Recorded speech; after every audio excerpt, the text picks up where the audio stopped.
Okay, the final kind of thing we'll be talking about here is graphing sine, cosine, and tangent. You might have already come across something like that, maybe in physical science or in physics, but a curve that goes up and down, up and down, up and down, over and over. It's called a sinusoid graph. It's just basically a graph that repeats itself in kind of a wave-like fashion. Okay, so we've got a periodic graph, again, over and over. You have a period that would be the distance along the x-axis it takes to complete one full cycle. And then you've got the amplitude, which is how high or how low, I guess you want to think of it. Now, let's start off here with a couple parent functions. First one I'll go with is the cosine function. Okay. Now, the reason why I've got the unit circle is, if you remember back, that cosine of x is a fraction of x over r. Now, with x over r, I've got, I guess what I want to say is basically the unit circle, that r becomes 1. I can take care of that, and I'm just going to look at the x values of these four ordered pair, and I'm going to double circle that because I'm going to use it for a second time to get my full circle. So on the x-axis is going to be my degrees, and someday you'll end up doing them in terms of radians. But for now, we're going to stick to degrees. So this would be 0 degrees, 90 degrees, 180 degrees, 270 degrees, and then back to 360 for full circle. And I'm going to put up here a 1 and a -1. So at 0 degrees, I'm at 1 at the coordinate there. At 90 degrees, I'm at 0. At 180 degrees, I'm at -1. And at 270, I'm at 0.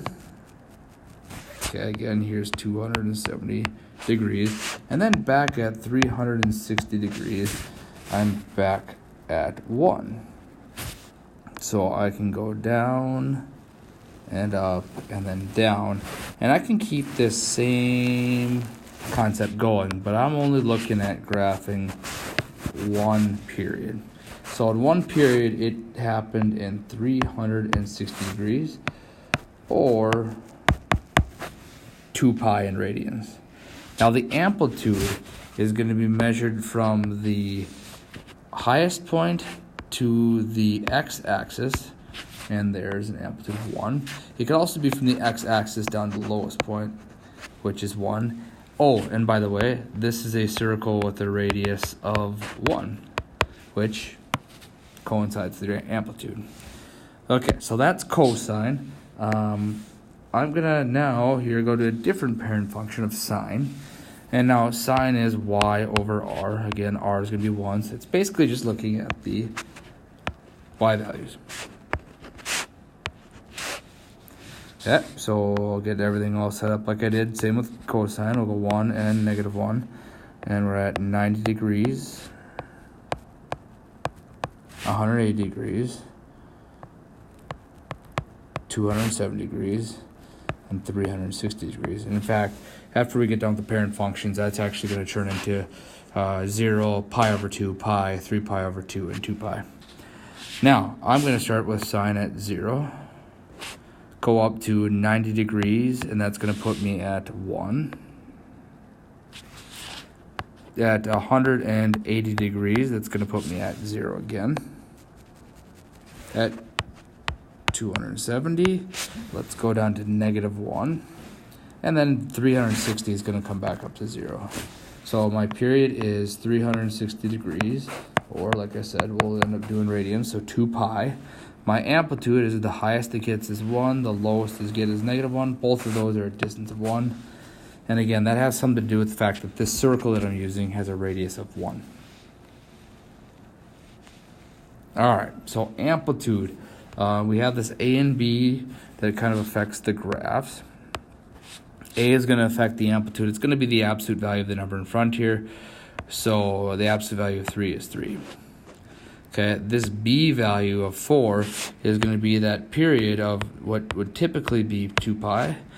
I divide that by 4, and that's going to tell me that my period will shift into pi over 2. So I'm going to get one full cycle of sine in a shorter amount of time. The amplitude here, I know there's a negative, but remember it's the absolute value of negative 2 will be 2. The period of 2 pi gets divided by 2 pi. So now this is all going to occur in a period of 1. What this negative is going to do for me is something like it always has. It's going to be a good old reflection. Okay, so let's see how it affects our graph. Just for the sake of like newness, I'm going to kind of maybe put some extra stuff on here that really doesn't need to be on there. Like for example, I'm going to put just regular old cosine on there. Okay, it's always nice to have the unit circle off to the side. I'll write it a couple times and then you can put it on your paper. So there's my unit circle again. I'm doing cosine. What I like to do is kind of go through and circle the x coordinates because it's cosine. And really what that 3 is going to do is tell me the amplitude now change to 3. So it's essentially taking all of these values and increasing them. Oh, let's go back to that. Sorry about that, guys. There is a 1 right there, so the period is going to be 2 pi over 1, so it's going to stay 2 pi. So 1, 2, 3, 4 markings. 2 pi, pi, pi over 2, and 3 pi over 2. Okay, in black here, I'll do typical old cosine. So 1, 0, and I'm working around my unit circle in a counterclockwise way. Negative 1, 0, and then back to 1. So this isn't my actual graph, so I'm going to dot the curve. But there's sine of just cosine, or sorry, the graph of just cosine. Now, taking and multiplying all these by 3, how it's going to affect my graph is it's going to move them to, instead of starting out at 1, 3, 0, negative 3, 0, and 1, or 3. So there is 3 cosine of x. Okay? All I did is I took the 1, multiplied by 3, it became 3. 0 times 3, 0. Negative 1 times 3, negative 3. 0, and then 3. Alright. So, sine now, amplitude is going to be 1/2. Period still going to be 2 pi. So 1, 2, 3, and 4. By the way, I'm always going to put 4 markings there. If you want to get really technical, we can shrink the period more. I'm going to put 1 up there a little bit and negative 1 up there because I kind of know what's going to happen. Here is your typical sine, parent function. Again, those are from the unit circle.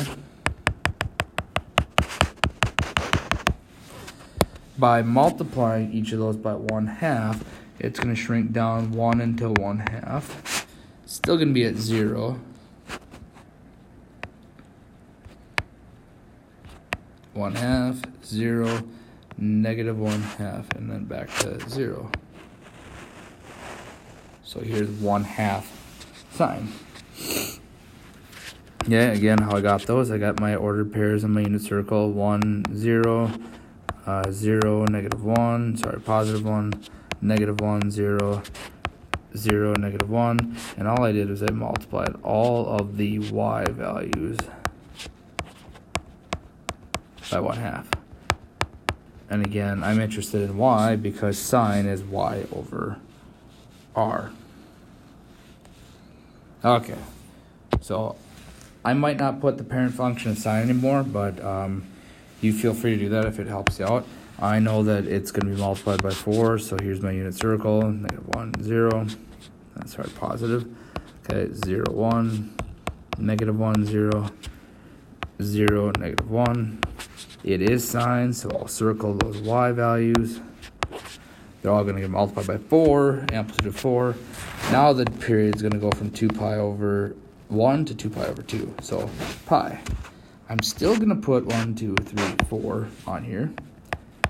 Going to end my period at 4. And now what happens is this would be my halfway point, so this is going to become pi over 2. This is going to be my 1/4 point, so this becomes pi over 4. And this is going to become my 3/4 point, so 3 pi over 4.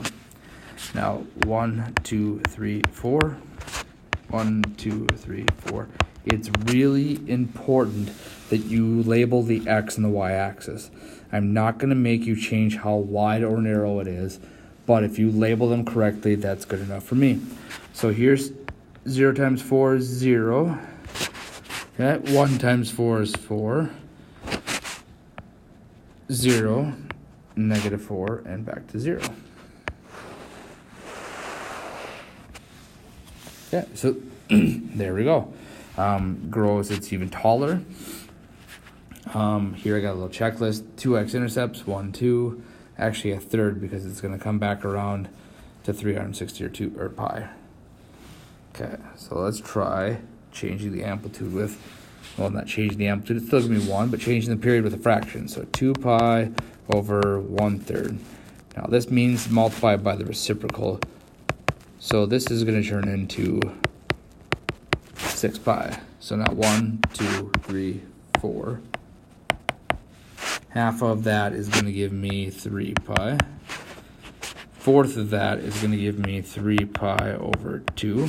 And how I got that was 6 pi times 3/4. Okay, and here is 3/4 of that, or sorry, 1/4.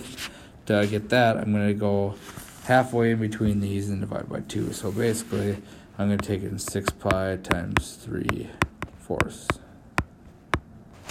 So 9 pi over 2. Okay, and then the amplitude is going to stay at 1 and -1. So again, back to cosine of 1, 0, -1, 0, and 1. I'm going to refer you back to your unit circle again to get those 4 spots. Okay, now that might be a little bit tricky to find. That might be a tricky value to find too, but I think of it this way. If my period is 6 pi, halfway would be 0 plus 6 pi divided by 2, so 3 pi. So halfway in between those would be 0 plus 3 pi divided by 2, or 3 pi over 2. Halfway between those would be 3 plus 6, 9. 9 divided by 2, I'll just leave that as 9/2. And that's how I got that marking. Okay. About the only thing that we didn't cover a whole lot today is how to translate these, and don't worry, we will, what the negative does and how we can move those as well.